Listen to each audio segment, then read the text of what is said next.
네, 오늘 장선 전략 시간입니다. 시장이 제자리 걸음을 하는 동안 종목별 장세가 이어졌습니다.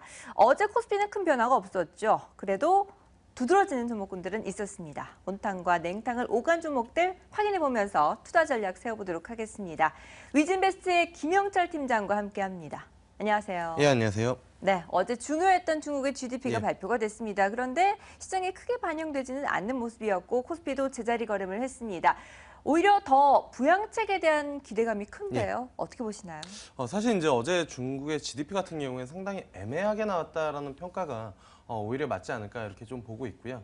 일단은 뭐 시장의 예상치보다는 좋게 나왔지만 결국엔 7%를 하회한 부분들에 대해서 기대감을 조금 더 일으키는 그런 상황이다. 하지만 전반적으로 시장 자체 그리고 이제 지표 이런 부분들을 같이 봤을 때는 기대감과 우려감이 좀 상존을 하고 있기 때문에 주식을 확실히 좀 비우기도 그리고 주식을 채우기도 좀 애매한 그런 상황이었다라고 좀 보시면 좋을 것 같고요.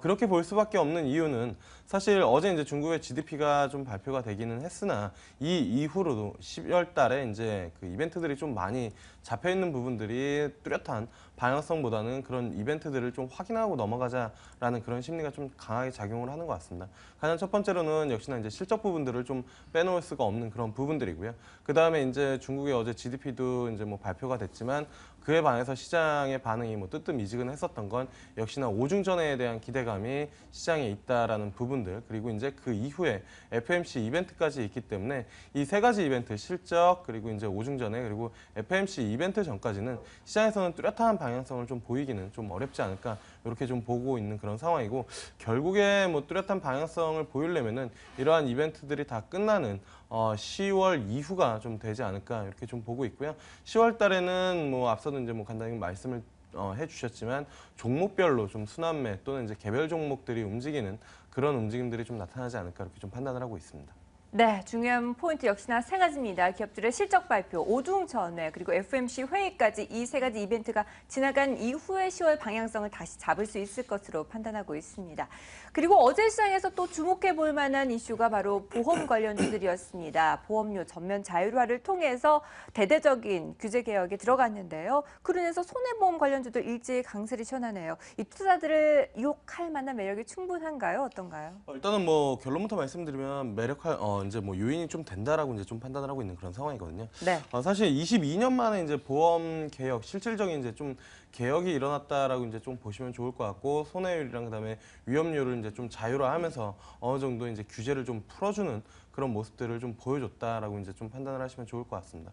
뭐 아시는 것처럼 대부분 이제 뭐 보험이나 아니면 이런 이제 그 손해보험 그리고 이제 뭐 생명보험 이런 부분들을 들고는 계시지만 대부분 천편일률적이고 보통 이제 지인이나 아니면은 이제 그 이제 뭐 세일즈 이런 영업을 통해서 이제 뭐 판매가 되는 그런 상황이었었거든요. 그러다 보니까 전반적으로 보험업계의 가장 큰 이슈 중에 하나는 마케팅 비용이 좀 증가가 된다라는 부분들이었습니다.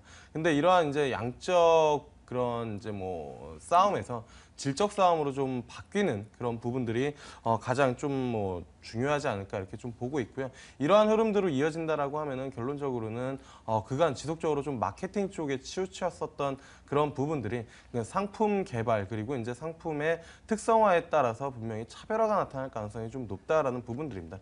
근데 생각을 해보면 이제 중소형 보험사들이나 아니면은 이제 뭐 손해보험사들이 상품을 바로 뭐 이렇게 뭐 만들어가지고 바로 시중에다가 이제 뭐 세일즈를 할 수 있는 그런 부분들이 아니다라고 일단은 본다라고 하면은 이러한 상품 개발 능력이랑 그 다음에 역량이 있는 이제 뭐 대형 보험사 위주로의 수혜가 좀 이어질 가능성이 좀 높다라고 이제 좀 판단을 하고 있는 그런 상황입니다. 그래서 전반적으로 뭐 토픽을 꼽아보자라고 하면은 삼성화재가 되지 않을까 이렇게 좀 말씀을 드려보도록 하겠습니다. 네, 이제 정말 제대로 된 경쟁력을 보여줘야 할 때입니다. 그 안에서 탑픽 종목으로는 삼성화재를 꼽고 계십니다. 네, 그리고 우려감이 맴돌고 있는 기업들에 대해서도 좀 살펴봐야겠습니다. 오릭스에서 원점에서 재검토하겠다라고 밝히면서 현대증권에 대한 매각 무산 위기설이 나돌고 있습니다. 이 부분에 대해서는 어떻게 보시나요? 사실 저희는 개인적으로는 현대증권에 대해서 이제 뭐 매각에 대한 이슈보다는 실적에 대한 이슈로 좀 접근을 하는 게 맞지 않을까 이렇게 좀 보고 있고요. 네. 사실 매각에 대한 부분들은 플러스 알파 요인으로 조금 보시는 게 맞지 않을까. 그리고 전반적으로 지금 뭐 실적 위주로 좀 접근을 하는 게 아무래도 이제 3분기 실적 시즌이니까 이쪽에 대해서 이제 좀 관심을 갖는 게 좀 맞지 않을까 이렇게 좀 보고 있고 뭐 매각 이슈가 무산되더라도 하더라도 뭐 현대증권이 뭐 추가적으로 크게 급락을 하거나 그런 이슈는 개인적으로는 발생될 가능성이 좀 낮다. 오히려 이제 실적에 대한 부분들을 좀 접근을 하는 게 맞지 않을까 이렇게 좀 보고 있는데요. 일단은 뭐 현대증권 같은 경우는 3분기 단기순이익이 한 413억 정도로 전분기 대비 한 43% 정도 감소가 될 것으로 좀 예상을 하고 있는 그런 상황입니다. 시장 컨센서스는 어느 정도는 좀 부합할 가능성이 좀 높지만 전분기 그리고 상반기에 워낙 이제 뭐 실적을 잘 끌어냈었던 대부분의 증권 업종들이 이만큼 이제 조금 뭐 감익이 된다라는 부분들은 좀 피할 수 없다라고 이제 볼 수가 있겠고 뭐 그러한 이유는 뭐 대표적으로 이제 뭐 거래 대금이 이제 좀 감소를 하는 그런 부분들이 좀 가장 크게 좀 작용을 하지 않았나 이렇게 좀 보고 있고요.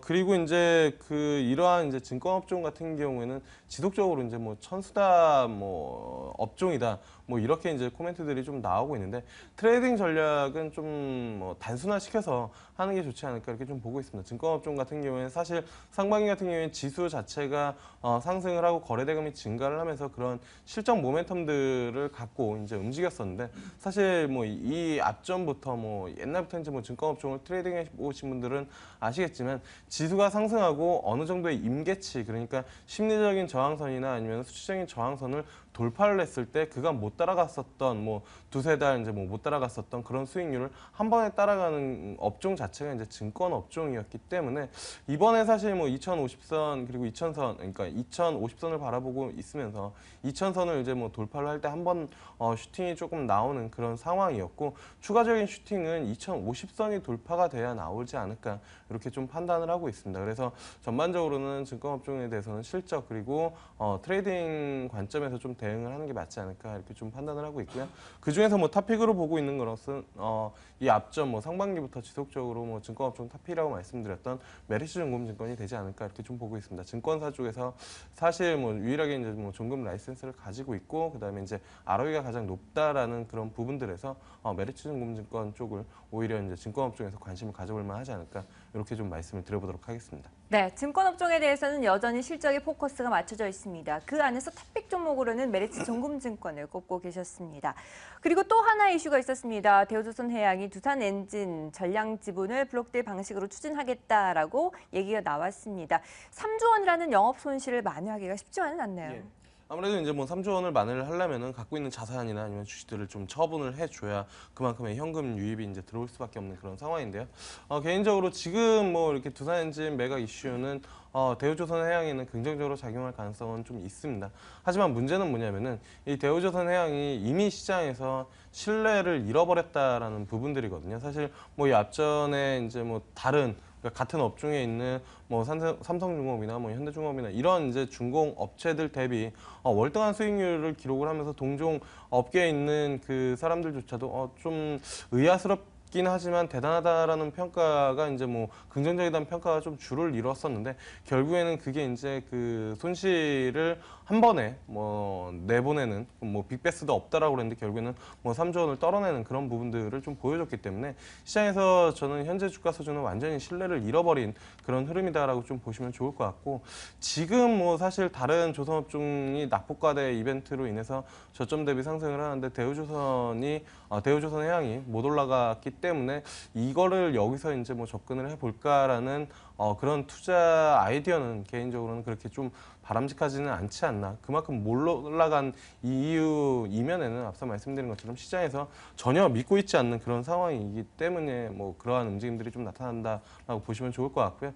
그리고 시장에서는 지금 뭐 추가적으로 뭐 1조 원의 뭐 추가 손실이 있을 것이다라는 그냥 뭐 이거는 정말로 뭐 루머 이슈이긴 하지만 이런 루머가 생산된다는 것 자체가 지금 기업에 대한 신뢰도가 완전히 뭐 바닥에 떨어졌다라고밖에 볼 수가 없는 그런 상황이다라고 좀 보시면 좋을 것 같고요. 그다음에 이제 대우조선해양이 가지고 있는 리스크 같은 경우에는 오너가 이제 좀 부재하다라는 부분들 그리고 부채 비율이 높다라는 부분들 이러한 이제 그리고 이제 뭐 유동성에 대한 부분들까지 같이 작용을 하고 있기 때문에 개인적으로는 이러한 리스크들이 완전히 없어지거나 아니면은 숫자 쪽에서 확실히 그 실적으로 좀 보여주거나 이러한 부분들이 나타나야 접근이 가능하지 않을까 이렇게 좀 판단을 하고 있습니다. 네, 아무리 지분을 매각을 해도 정상적인 부분까지 빠른 회복은 단기간 안에 쉽지 않을 것으로 파악을 하고 있습니다. 이렇게 해서 대우조선해양 이야기까지 살펴봤고요. 그리고 6월에 시장에 호평을 받으면서 등장했었던 예. 부동산 디벨로퍼 기업이 있죠. SK D&D. 6월 이후로 주가가 영썩 밀리는 모습을 나타내고 있습니다. 오버행 이슈까지 겹쳐 있는데 어떻게 보시나요? 사실 이제 뭐 6월 이후로 이제 뭐 상장을 하고 나서 주가를 끌어내렸었던 건 가장 큰 거는 이제 오버행 이슈였는데요. 어제 그러니까 그제 이제 그 아시아 NDR을 했었는데 거기서 이제 증권사들이나 해외 투자자들이 좀 긍정적으로 좀 바라본 시각들이 어제장에서 좀 반영이 된 것이지 않을까 이렇게 좀 보고 있습니다. 사측에서 뭐 아시아 NDR에서 밀었었던 건 한국의 이제 상업용 부동산은 이제 시작이다라는 부분들을 강하게 좀 인식시키지 않았나 이렇게 좀 판단을 하고 있는 그런 상황인데요. 일단은 그 오버행 이슈 자체는 5만 원대 부근이면 충분히 좀 반영된 가격이지 않을까 이렇게 좀 보고 있습니다. 사실 뭐 차트를 보시면 아시겠지만 오버행 이슈가 발생이 되더라도 5만 원을 크게 하회하지 않는 5만 원 부근에서는 뭐 매수가 들어오는 모습들을 좀 보여줬기 때문에 5만 원대에서는 그 오버행 이슈가 충분히 좀 반영된 가격이다 이렇게 좀 판단을 하고 있고요. 개인적으로는 지금 오버행 이슈보다 더 큰 그 부분들은 가장 큰 리스크는 금리이지 않을까 이렇게 좀 보고 있습니다. 사실 에머슨 퍼시픽이랑 지금 SK D&D가 상승을 하면서 디벨로퍼에 대한 관심을 가질 수밖에 없었던 가장 큰 이유는 시장 금리가 워낙 낮기 때문에 이 상업용 부동산, 수익형 부동산 디벨로퍼에 대한 관심이 높아졌었던 건데 금리의 방향이 바뀐다라고 하면은 이 디벨로퍼에 대한 평가도 조금 더 다를 수 있기 때문에 뭐 가격적인 측면에서는 오뱅 이슈를 감안한 5만 원대에서는 접근이 가능하지만 금리 레벨이 바뀌거나 기조가 바뀌는 움직임들이 좀 나타난다라고 하면은 전략을 좀 수정해서 대응을 해야 되지 않을까 이렇게 좀 말씀을 드려보도록 하겠습니다. 네, 앞으로 주가의 향방은 금리가 결정할 것으로 판단되고 있습니다. 그렇다면 오늘 시장에서 또 베팅을 할 만한 종목이 있을까요? 네, 사실 이제 뭐 순환매 장세가 이제 뭐 나타나고 있고 그다음에 일부 종목들은 상단까지 올라와 있는 그런 상황이고 지수도 2050선 어느 정도 목전에 이제 뭐 올라온 상황이기 때문에 종목을 선별하기가 좀 쉽지는 않은데요. 개인적으로는 한국전력은 좀 유효하지 않을까 이렇게 좀 보고 있습니다. 왜냐하면은 아시는 것처럼 3분기 실적에 대한 기대감이 유효하게 좀 작용을 하고 있고요. 그다음에 거기에 이제 뭐 배당에 대한 이슈까지 같이 작용을 하고 있는 그런 상황이기 때문에 두 가지를 이제 같이 꼽아 본다라고 하면은 한국전력만한 종목이 시장에서 이렇게 딱히 많지는 않다. 하지만 한국전력도 이제 또다시 신고가를 눈앞에 두고 있는 그런 상황이기 때문에 지금 시장 뭐 추격해서 먹기에는 쉽지는 않은 그런 상황이다. 그래서 뭐 5만 원대에서 지금 5만 1,000원 사이에 분할로 접근을 하는 게 좀 맞지 않을까 이렇게 좀 말씀을 드려보도록 하겠습니다.